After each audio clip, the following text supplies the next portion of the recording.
Wicked Chef music.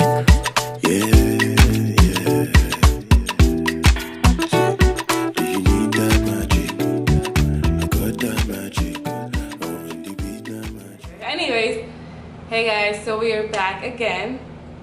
I'm gonna play that song like in the background. Yeah, because it's really bothering me. But yes, we are back again. I know it's been like what, 2 months since I dropped my last YouTube video, but so I'm gonna do a little quick life update with me and what's been going on and why it's been so long that I haven't recorded anything. Yeah, I started my second year of law school, so you already know my life is shambles. You already know that I'm just very tired. But yeah, I go to class every day, Monday to Friday. I'm working, I'm interning, and I'm trying to have some sort of social life in between, So yeah, it's been really difficult trying to maintain everything. I'm still trying to figure it out. So that's why I really haven't had time to sit and just, say, okay, I'm gonna record something. But today, I am recording something. Like, so today I thought, what should I do that to be interesting for the viewers? What should I do that, that to be gingeristic for the people? And I wanted to introduce you guys to two of my best friends since I was 13. So we're gonna talk about how to deal with anxiety, stress, and depression, and also just give advice because we're all in different fields of career choices and stuff. So just to give advice, because trust me, I've been having some rough time this past 2 months trying to adjust and try to balance everything, and it's been so difficult. So we're gonna just talk about adjusting and anxiety and coping and stuff like that. So watch out. Okay, so hey guys, so these are my two best friends. This is Ola. Big Daddy. Oh yeah. No one called you that. Everybody calls me Big Daddy. Anyways, and this is Zainab. Hey. We've been friends since I was about what, 13, 14. And they won't leave me alone. They just keep harassing me Yeah, now. But yeah, so these are probably two of my closest, bestest friends ever. Legit, if I'm going through anything, these are probably the two that probably knows, besides my boyfriend, but the two that really knows what really is going on in my head. And so today we're gonna talk about how to cope with anxiety and stress and all of that while in school, working, and with family and all that stuff. I know that you're in school and you're working. So are you? You're in school and you're working. You're a nurse. Nursing student. But I was speaking into existence. I love the energy. Right. Amen. And I know that Ola was working with disability kids and stuff. OT. Oh. Ooh, okay. See? It's money team. That's what we talking about. Money team. Yes. And so yeah, so I know that you live at home, and she's currently moving out to be independent, and I live alone with my brother. So I just wanted to show people different perspective on how to deal with anxiety and cope and all that stuff. Yeah. So I'm gonna go with you, Ola. How do you deal with anxiety and sadness when you reach that point? I don't know. I think it has to also stem with how, being that we are all African, anxiety isn't something that's spoken about in our culture. Yeah. So it's really hard to speak to people that we would say this is family, or someone we would want to talk to about this, because we're not really used to it. It's not something that's spoken about. So I feel like when I was younger, I really wouldn't talk about it. I'd probably keep it to myself, write it in my little notebook that my mother probably gonna read, and she's gonna, why you feel like this? Who are you talking to? Who is making you feel this way? But it's not something that you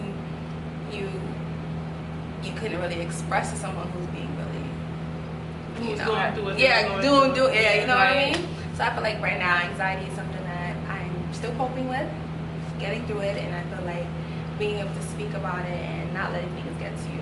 So I agree. For me personally, my coping mechanism for anything is sleep. Yeah. I legit sleep through everything. 10 hours. I'll just knock, and then when I wake up, it's still there. I'm just man, I gotta go sleep again. But for me, I keep a lot of things in. I'm a bottler. I just keep things in until it's my breaking point.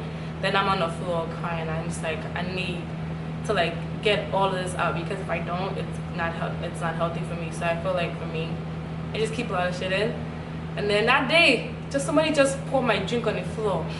I start remembering what happened 2 years ago. Like it starts to just, and I feel like that is a terrible, terrible coping mechanism because one, you're never really happy with yourself because you're always so like keeping things in, and I feel like that's also what's been like kind of my downfall when it comes to like moving forward with like school and all that because I'm always so stressed out about things that I keep in that I don't really, like address. Right, but we are all working on that, and the way I'm working on it right now is just communicating. I don't usually communicate, but now, I'm a communicating master. I talk about my feelings because they're important as well, right?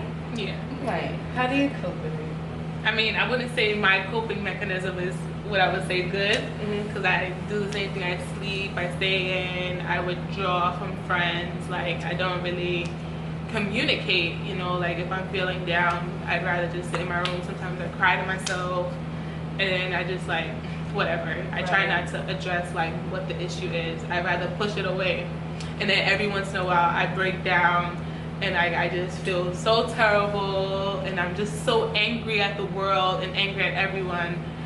So like I definitely need to work on talking. Sometimes you really just need that one person you can talk to. You need to be able to tell them one-on-one, like, this is what I'm going through. Just venting. It's not even like them saying something to you, but having that person where you can speak to and you don't have to worry that they're going to judge you or that they're going to take what you're saying and hold it against you. Someone you can just vent to. Sometimes just venting makes you feel so much better. Like my trigger is mostly stress of not accomplishing what I want to accomplish, in the sense of I give myself deadlines.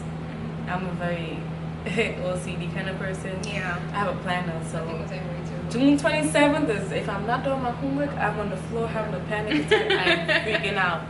And I feel like for me it's always because I put pressure on myself, so where I don't accomplish what I want to accomplish, it's over. Like, it's hard for me to like, I hate feeling like I have so much on my plate or like on my back that I need to let this, so that's why I always give myself deadlines. And sometimes it's really bad because then I overwork myself. And then when you overwork yourself, you see yourself doing things you're not supposed to do. Like, you're up to 3 a.m. in the morning trying to finish reading. Then you wake up at 6 in the morning going to school. Then you probably forget to eat. Like, that was really like my schedule, and I just like, it was starting to become overwhelming that it's like, whoa, like this is not healthy for me. And then I saw myself on the floor in my bedroom, and I think my book fell, and I was so mad at the floor. I started to fight the floor. I was like, why are you doing, Nick? Why did my book fall? And then all of a sudden I just saw myself crying. I just started to cry, and I'm just like, this is it. Like like I need to relax myself and my brain. So like I cried for like 10 minutes, then I washed my face, and I went to sleep. That was how I cope with it. Like, it's bad. It's also good to seek help. Like, it's also good to like talk to someone. And I feel like Nigerians, especially Africans, they have this more like notion of,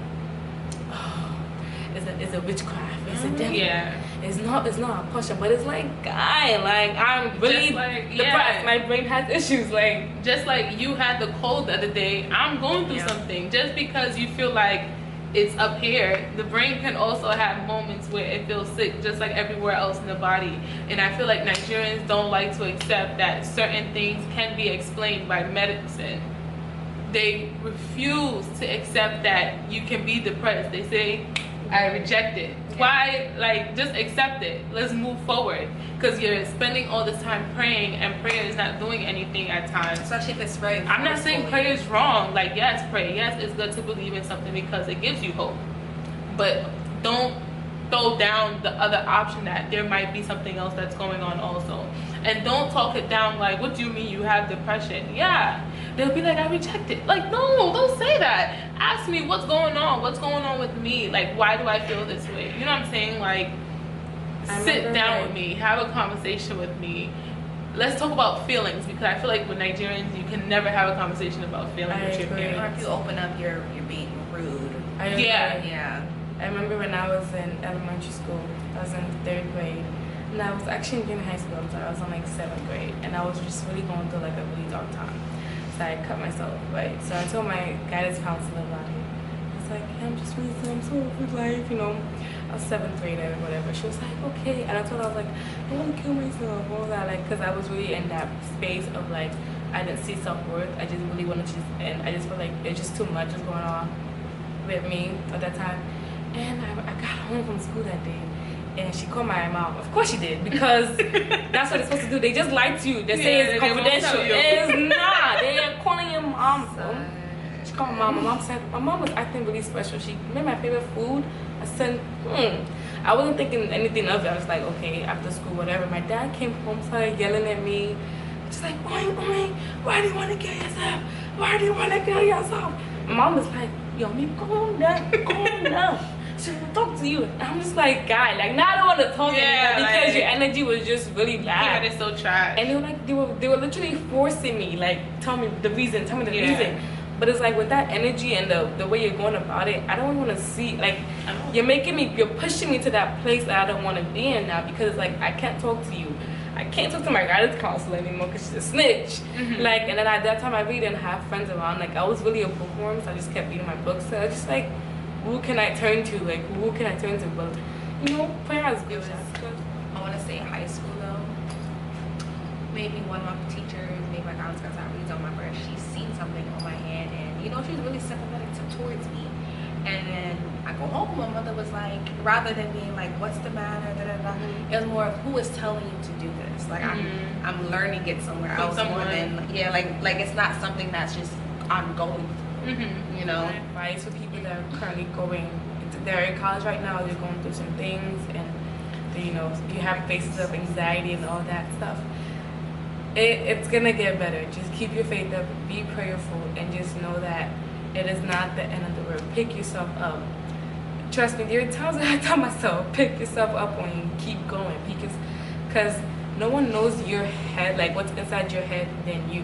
Like, there's only so much you can tell someone, like, what's really going on, because no one really fully understands you, like you understand yourself.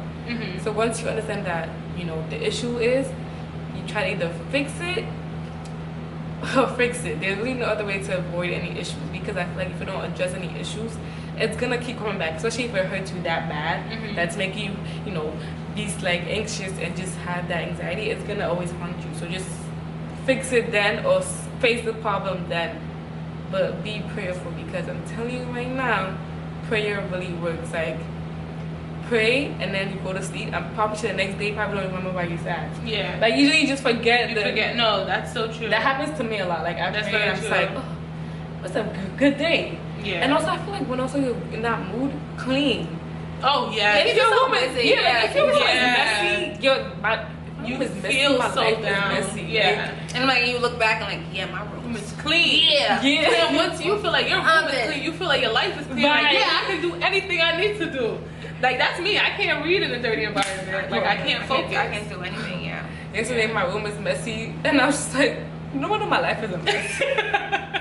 So this morning I said, I was going so hard putting clothes and not feel really good, but I feel like also surround yourself with people that know you and understand you, because not everyone understands you. Like, my friends understand that I have periods of when I'm very mean, and I'm not being mean because I'm an asshole. I'm being mean because I don't know how to control my emotions of how I really feel.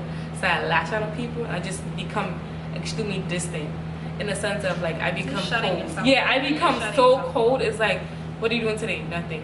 How are you? Good. And I just sleep. That's really how I am. But if you have friends that understand that you have those periods, they will help you they will bring you up. Like, they will really be like, pick yourself up, bitch, pick yourself up. And that's you guys. Like, don't think that people are not toxic. There will be toxic people. You just have to know how to accept that this person is toxic to you, and sometimes you need to distance yourself for your well-being. Right. And you just have to accept that some people just can't be your friend.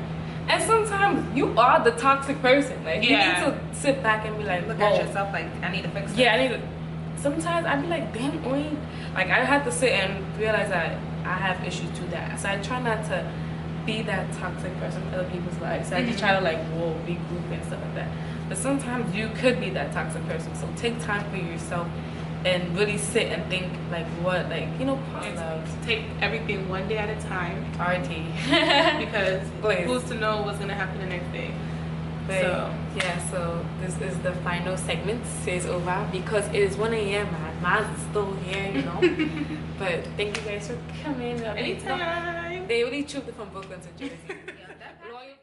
Back again, back to back, made back, stack the M's. Told him I miss Slim Shady back. Yeah. 1 second. Come here. I need to make this a little brighter. You're a good one.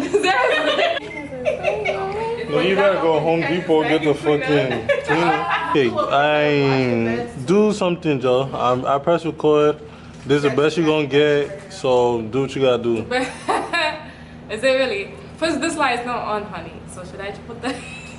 Yeah, you can put it on. Oh, you. Where's this? Hello, hi. Who is this? Hi, I'm trying to make life with Amy. I just want to know your biggest fan. Wait, can I put you on speaker for a second? Hello, hi. What did you say? I'm your biggest fan. Oh my god, I love living my life with Amy. Love you guys. Jokes. So, what do I do now? Is it? Jokes. First of all, Record shit. Is it recording? One more of it, Daddy. Come on, Jimmy. Zimbabwe no my one Gucci. Go there, call anybody. One more of it, Daddy. Come on, Jimmy.